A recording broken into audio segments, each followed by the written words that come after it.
বাংলাদেশে অনেক বছর ধরেই আমরা জেনে এসেছি যে প্রধানমন্ত্রীর সরকারি বাসভবন মানেই গণভবন। কিন্তু এ নিয়ে তথ্য সংগ্রহ করতে গিয়ে আমরা জানলাম সাবেক প্রধানমন্ত্রী শেখ হাসিনার আগে আর কোনো প্রধানমন্ত্রী গণভবনে থাকেননি। এই তথ্য কি আগে আপনি জানতেন? আমি জানতাম না। প্রধানমন্ত্রী হবার পর তারেক রহমান কোথায় থাকবেন বা কোনটি হবে তার সরকারি বাসভবন সে নিয়ে কথা হয়েছে অনেক।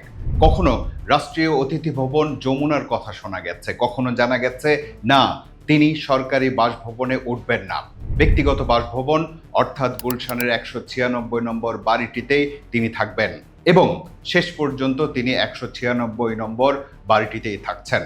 সংশ্লিষ্ট প্রশাসনের পক্ষ থেকে জানানো হয়েছে যে বর্তমান প্রধানমন্ত্রী তারেক রহমান আপাতত সরকারি বাসভবনে উঠছেন না, তিনি নিজের গুলশানের বাসভবনেই থাকবেন।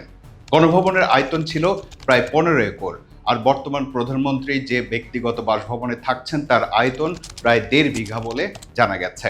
একজন প্রধানমন্ত্রী যেখানেই থাকুন না কেন সেখানেই সর্বোচ্চ নিরাপত্তা প্রোটোকলের মধ্যে থাকবেন, এটাই স্বাভাবিক।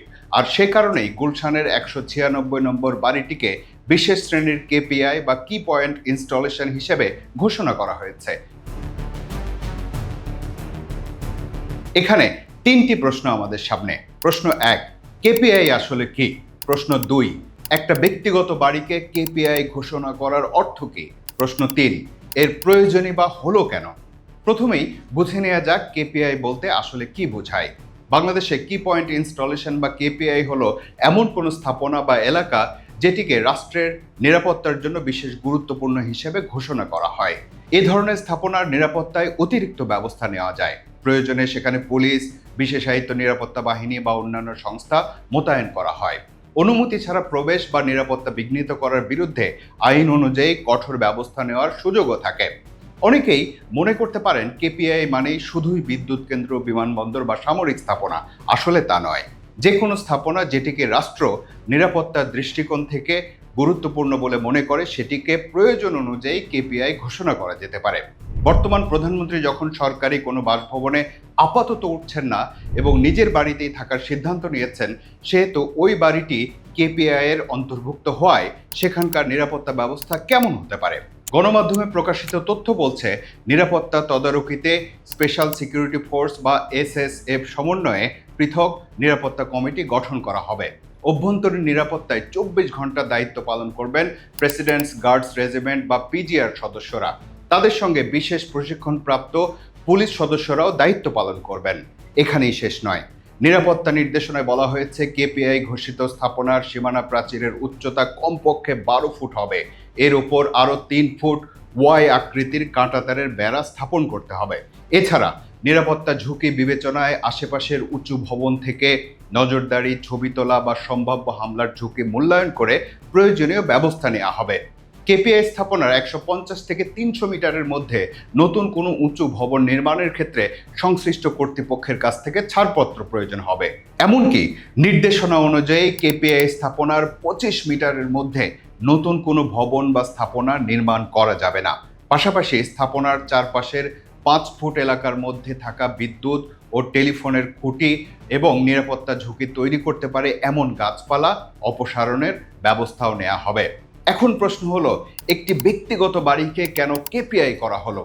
এর কারণ হচ্ছে বর্তমান প্রধানমন্ত্রী তারেক রহমান সরকারি বাসভবনে না উঠে নিজের গুলশানের বাসায় বসবাস করার সিদ্ধান্ত যেহেতু নিয়েছেন, সেহেতু প্রধানমন্ত্রীর দৈনন্দিন দাপ্তরিক কার্যক্রম, বৈঠক বা রাষ্ট্রের গুরুত্বপূর্ণ ব্যক্তিদের যাতায়াত, এসবের অনেক কিছুই আপাতত সেই বাসভবনকে কেন্দ্র করে হতে পারে।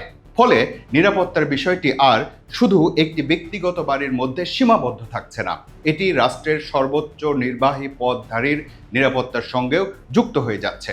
এই কারণেই বাড়িটিকে বিশেষ নিরাপত্তা বলয়ের আওতায় আনা হয়েছে। আরেকটি গুরুত্বপূর্ণ প্রশ্ন হলো, গণভবনে উঠলেন না কেন প্রধানমন্ত্রী? এই প্রশ্নের উত্তরটা সম্ভবত আপনারা বেশিরভাগ মানুষই জানেন। 2024 সালের 5 আগস্ট গণ অভ্যুত্থানের মাধ্যমে রাজনৈতিক পট পরিবর্তনের পর গণভবনকে জুলাই স্মৃতি জাদুঘর হিসেবে রূপান্তরের সিদ্ধান্ত নেওয়া হয়েছে। তার ফলে সেটি আর প্রধানমন্ত্রীর সরকারি বাসভবন হিসেবে ব্যবহৃত হচ্ছে না। আরও সোজা কথায় বললে আসলে বাংলাদেশের প্রধানমন্ত্রীর জন্য এখন আর কোনো সরকারি বাসভবন নেই। এই ঘটনার সবচেয়ে গুরুত্বপূর্ণ বিষয় হলো কেপিআই ঘোষণা মানে ব্যক্তিগত সম্পত্তিকে সরকারি সম্পত্তি বানিয়ে দেওয়া নয়, বরং সেখানে অবস্থানরত প্রধানমন্ত্রীর নিরাপত্তা নিশ্চিত করার জন্য রাষ্ট্র বিশেষ নিরাপত্তা কাঠামো কার্যকর করছে। আগে এই নিরাপত্তা বলয়ের কেন্দ্র ছিল গণভবন, এখন আপাতত সেই কেন্দ্র হয়ে উঠেছে প্রধানমন্ত্রীর গুলশানের ব্যক্তিগত বাসভবন। সরকারের পক্ষ থেকে বলা হয়েছে, বর্তমানে প্রধানমন্ত্রীর জন্য উপযুক্ত কোনো রাষ্ট্রীয় বাসভবন প্রস্তুত না থাকায় আপাতত তিনি নিজের বাড়িতেই থাকবেন। এখানে যেহেতু আপাতত শব্দটি ব্যবহার করা হয়েছে, সেহেতু এই সিদ্ধান্ত স্থায়ী হবে নাকি সাময়িক সেটি ভবিষ্যতের সিদ্ধান্তের উপর নির্ভর করবে। তবে কোনো একটি দেশের প্রধানমন্ত্রীর বসবাসের জন্য অবশ্যই একটি সরকারি বন্দোবস্ত থাকা উচিত। আপনি কি মনে করেন?